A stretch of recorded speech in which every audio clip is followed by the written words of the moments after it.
Praise the Lord. इस video में हम बात करेंगे शब्द के दिन के बारे में और जानेंगे कि शब्द के दिन की पूरी कहानी क्या है। हालांकि ये सिर्फ पुराने नियम में ही था, पर फिर भी आपको ये पता होना चाहिए ताकि आप दूसरों को भी ये समझा सकें। हम मेनली 3 पॉइंट्स पे बात करेंगे। पहला होगा शब्द के दिन की आज्ञा कब दी गई थी। दूसरा, शब्द के दिन को मानने के रूल्स क्या थे। तीसरा, अगर जो शब्द के दिन को नहीं मानता उसके लिए क्या रूल था। तो शुरुआत होती है उत्पत्ति ग्रंथ से, जहां हमें यह बताया गया है कि परमेश्वर ने 7वें दिन विश्राम किया। पढ़ते हैं उत्पत्ति अध्याय 2 और 3। और परमेश्वर ने अपना काम जिसे वह करता था 7वें दिन समाप्त किया, और उसने अपने किए हुए सारे काम से 7वें दिन विश्राम किया। और परमेश्वर ने 7वें दिन को आशीष दी और पवित्र ठहराया, क्योंकि उसमें उसने अपनी सृष्टि की रचना के सारे काम से विश्राम लिया। अब वैसे तो निर्गमन ग्रंथ के अध्याय 16 से ही प्रभु ने शब्द के बारे में बताना शुरू कर दिया था, पर बाद में इसे 10 आज्ञाओं में भी ऐड किया गया। पढ़ते हैं निर्गमन अध्याय 20 का 8। तू विश्राम दिन को पवित्र मानने के लिए स्मरण रखना। निर्गमन 31 का 13। तू इजराइलियों से यह भी कहना कि निश्चय तुम मेरे विश्राम दिनों को मानना, क्योंकि तुम्हारी पीढ़ी पीढ़ी में मेरे और तुम लोगों के बीच यह एक चिन्ह ठहरा है, जिसे तुम यह बात जान रखो कि यहोवा हमारा पवित्र करने हारा है। अब समझते हैं कि इसे मानना कैसे था। पढ़ते हैं निर्गमन अध्याय 20 9 और 10। 6 दिन तो तू परिश्रम करके अपना सब काम काज करना, परंतु 7वां दिन तेरे परमेश्वर यहोवा के लिए विश्राम दिन है। उसमें ना तू किसी भांति का काम काज करना, और ना तेरा बेटा और ना तेरी बेटी और ना तेरा दास ना तेरी दासी ना तेरे पशु ना कोई परदेशी जो तेरे फाटकों के भीतर हो। तो बिल्कुल क्लियर है कि शब्द के दिन आपको कोई भी काम नहीं करना। अब कई बोलेंगे कि जरूरी काम कर सकते हैं। आप वचन को ध्यान से पढ़िए, यहां लिखा है किसी भी भांति का काम काज नहीं करना, और साथ में ना ही घर का कोई भी मेंबर और ना ही आपका कोई दास काम करेगा। इवन कि पशुओं से भी कोई काम नहीं कराना, जैसा कि सामान ढोना। आगे पढ़ते हैं निर्गमन अध्याय 35 का 3। वरन विश्राम के दिन तुम अपने अपने घरों में आग तक ना जलाना। अब खाना बनाने के लिए या किसी और काम के लिए भी आग नहीं जलानी। पढ़ते हैं निर्गमन अध्याय 16 का 29।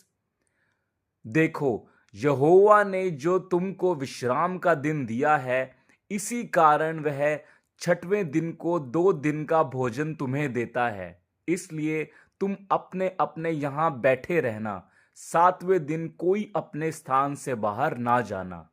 तो प्रभु ही सबको घर बैठे खाना देंगे और कोई अपने घरों से बाहर नहीं निकलेगा।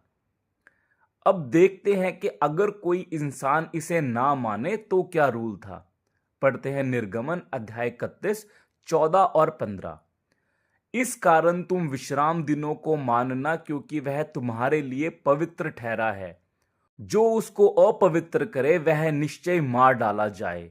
जो कोई उस दिन में से कुछ काम काज करे वह प्राणी अपने लोगों के बीच से नाश किया जाए। 6 दिन तो काम काज किया जाए, पर 7वां दिन पर विश्राम का दिन और यहोवा के लिए पवित्र है।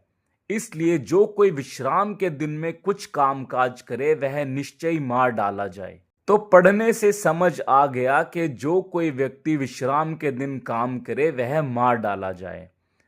अब एक व्यक्ति ने शब्द के दिन काम किया, देखते हैं कि उसके बारे में क्या लिखा है। पढ़ते हैं गिनती की पुस्तक अध्याय 15 29 से 36।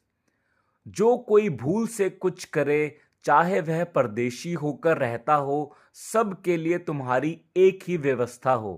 परंतु क्या देशी क्या परदेशी, जो प्राणी डिठाई से कुछ करे वह यहोवा का अनादर करने वाला ठहरेगा, और वह प्राणी अपने लोगों में से नाश किया जाए। वह जो यहोवा का वचन तुच्छ जानता है और उसकी आज्ञा का टालने वाला है, इसलिए वह प्राणी निश्चय नाश किया जाए, उसका अधर्म उसी के सिर पड़ेगा। जब इज़राइली जंगल में रहते थे, उन दिनों एक मनुष्य विश्राम के दिन लकड़ी बिनता हुआ मिला, और जिनको वह लकड़ी बिनता हुआ मिला, वह उसे मूसा और हारून और सारी मंडली के पास ले गए। उन्होंने उसको हवालात में रखा, क्योंकि ऐसे मनुष्य से क्या करना चाहिए वह प्रकट नहीं किया गया था। तब यहोवा ने मूसा से कहा, वह मनुष्य निश्चय मार डाला जाए। सारी मंडली के लोग छावनी के बाहर उस पर पथराव करें। सो जैसा यहोवा ने मूसा को आज्ञा दी थी, उसी के अनुसार सारी मंडली के लोगों ने उसको छावनी के बाहर ले जाकर पथराव किया और वह मर गया। अब इन वचनों के अकॉर्डिंग आपको कोई भी व्यक्ति शब्द के दिन काम करता दिख जाए तो आपको उसे पत्थरों से मार डालना है। यही प्रभु की आज्ञा थी। अगर आप ऐसा नहीं करते हैं तो आप प्रभु की आज्ञा ना मानकर प्रभु का अनादर कर रहे हैं और आप दोषी हैं और श्रापित हैं। जैसा कि गलातियों 3:10 में लिखा है, सो जितने लोग व्यवस्था के कामों पर भरोसा रखते हैं वे सब श्राप के अधीन हैं, क्योंकि लिखा है कि जो कोई व्यवस्था की पुस्तक में लिखी हुई सब बातें के करने में स्थिर नहीं रहता वह श्रापित है। याकूब 2:10 में लिखा है, क्योंकि जो कोई सारी व्यवस्था का पालन करता है परंतु एक ही बात में चूक जाए तो वह सब बातों में दोषी ठहरा। प्रभु यीशु मसीह को धन्यवाद हो कि उन्होंने पुराना नियम खत्म कर दिया और हमें नए नियम में ले गए। जैसा कि रोमियो 10:4 में लिखा है, क्योंकि हर एक विश्वास करने वाले के लिए धार्मिकता के निमित्त मसीह व्यवस्था का अंत है।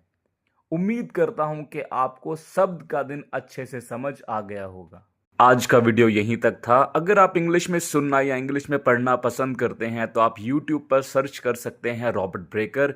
यह एक इवेंजलिस्ट हैं जो इंग्लिश में ही टीच करते हैं और डेफिनेटली आपको बाइबल की बहुत ज़्यादा अच्छी नॉलेज दे सकते हैं।